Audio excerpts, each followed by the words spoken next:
Yeah, so I'll be talking about the paper called Quantum Fully Homomorphic Encryption with Verification. And it's joint work with Gorjan Alagic from QCrypt Maryland, myself and Christian Schaffner from QSoft in Amsterdam, and Florian Speelman from QMath in Copenhagen.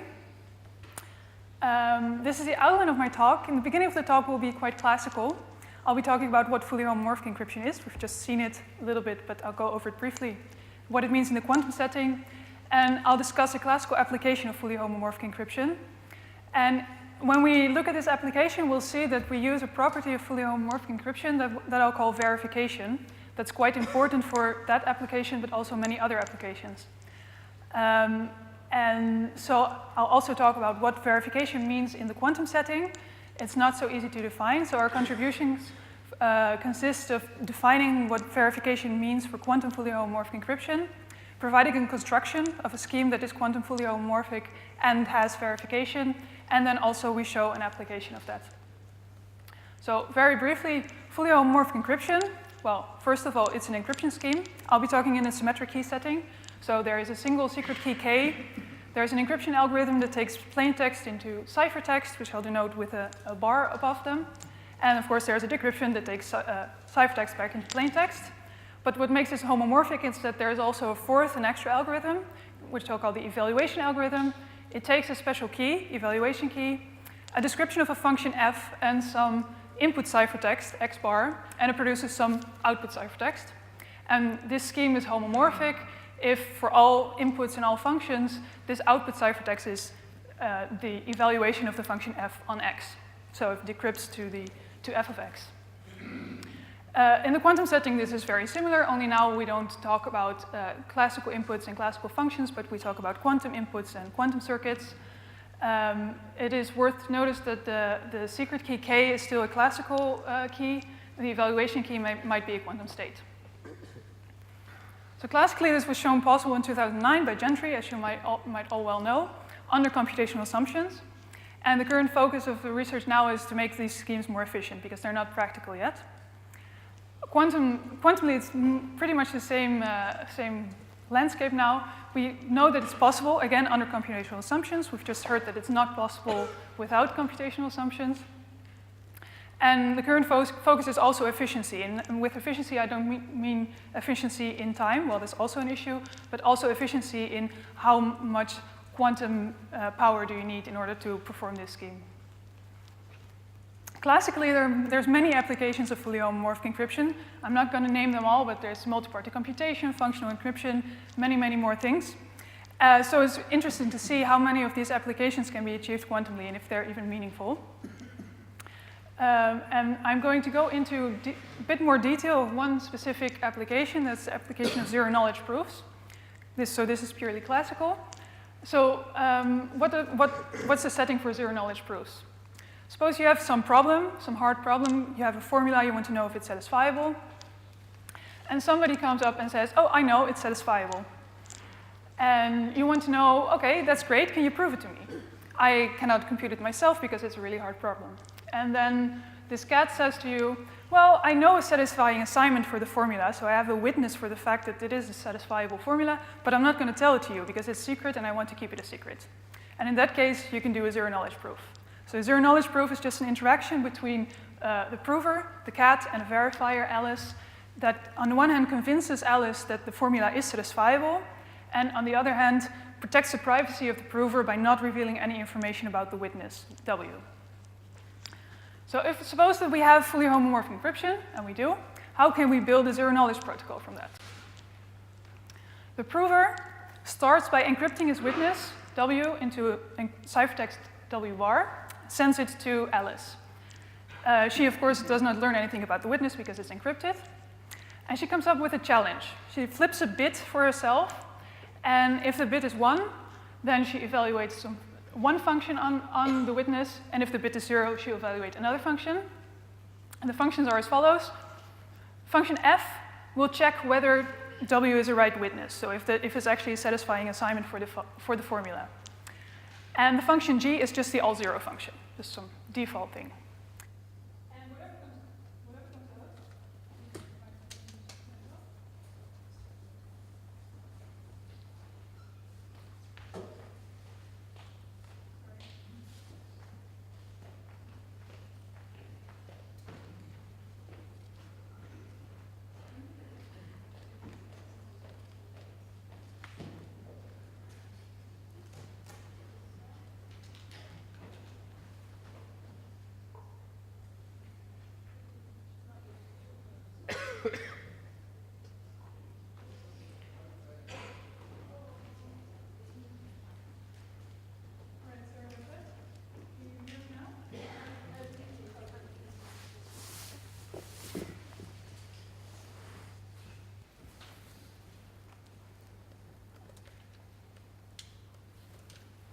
Yeah? Okay, great, thanks. Okay, so we're constructing zero-knowledge proofs from fully homomorphic encryption, and the cat just sent his witness to Alice, encrypted, and Alice picks a secret bit, and depending on that bit, she'll evaluate one of these two functions. And whatever comes out, this result C bar, she sends it back to the cat. And the cat then just decrypts that. And all Alice needs to do is check whether the bit that she got back from the cat is actually equal to the bit that she flipped. And if you stare at this for a while, you'll see that the cat really cannot do better. If he doesn't send the right witness, he really cannot do better than guessing. If he doesn't send a working witness for this function, then C bar will always be 0. And if he has to send back the right C, he'll basically just has to guess what the bit was that Alice flipped. But if he sends the right witness, then in the top case, the evaluation will be an encryption of 1, and in the bottom case, it will be an evaluation of 0. So if he acts honestly, then he can send back the right bit. Now, this is almost what we want, but not completely. I've just argued that the prover cannot cheat, but in this case, the verifier can. So remember that Alice is not allowed to learn anything about this witness up here. But what if instead of performing this function, she just performs the identity function? She just sends W bar back and asks the cat to decrypt it. Then she'll learn something about the witness, and this is, of course, not allowed. So let's modify the scheme a little bit. Goes a few steps back, so he still sends an encryption of the witness, and she still does the same challenge. But now instead of sending back the decrypted answer, the cat will only commit to the decrypted answer using a bit commitment scheme without revealing anything. And now the crucial step comes in. Alice has to prove somehow that she did the right evaluation. So she says, OK, I evaluated the function f, and here is a proof. Just some classical, like I'll call it a transcript or a log, just some classical proof that she actually did this evaluation. The cat checks if the transcript is OK, so he verifies her fully homomorphic computation. And if it's OK, then he reveals the bit, and then she can do the same check. So informally, if you stare at it for a little bit, you can see that here again, Alice really cannot learn anything about the witness. In the beginning, she gets an encrypted witness. Well, from this message, she doesn't learn anything, and only is any information revealed to her if she can prove that she did the thing that she was allowed to do. So we've seen that in this application of zero knowledge, verification of the computation is a critical step in order to secure the privacy of the cat. But we see that also in a lot of other applications of fully homomorphic encryption, implicitly this verification property is used. And classically, it kind of comes for free. There's more efficient ways to do this, but in theory, Alice can just give a log of all her computation steps. So she can say, I started with this ciphertext, I flipped this randomness, then I added this thing to it, and I eventually arrived at this output ciphertext. And the cat can check all of this, or he can pick some random locations to check or whatever. But in principle, he can check her whole computation. But not surprisingly, in the quantum world, this is not so easy, because not only does the cat not have a copy of all the quantum states that Alice was working on, also if she says, well, I measured this state and the output was 0, even if the cat had a copy of this state, if you would measure the same state, maybe the outcome would be different. So we have to be a little bit more clever here for Alice to come up with a way to prove that the computation that she did quantumly was correct. I want to briefly touch upon some related topics. The first one is quantum authentication. So authentication, just you have a state, you authenticate it in some way, or you encode it in some way so that you can go back, or you can store it somewhere, go away, retrieve it, and then make sure that it's the same state as you left. And this is kind of verifiable homomorphic encryption that only works for the identity circuit. So the cat can come back later and verify that Alice performed the identity circuit on his state. And some examples of codes that achieve this are the polynomial code, Clifford code, and the trap code.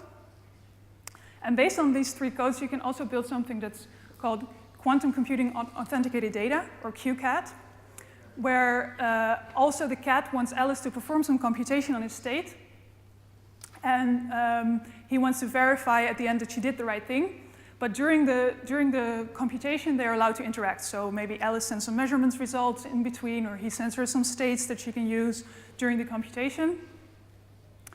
And of course, another related topic kind of is quantum fully homomorphic encryption without encryption, or without evaluation, sorry. And in this setting, there is no interaction during the computation. So that's a good thing, but there's also no verification. The cat just has to accept the output. So what we want to do is we want to basically combine these last two things. So we want to come up with a setting where there's no interaction necessary, but it's possible for the decryptor to verify at the end that the computation was correct.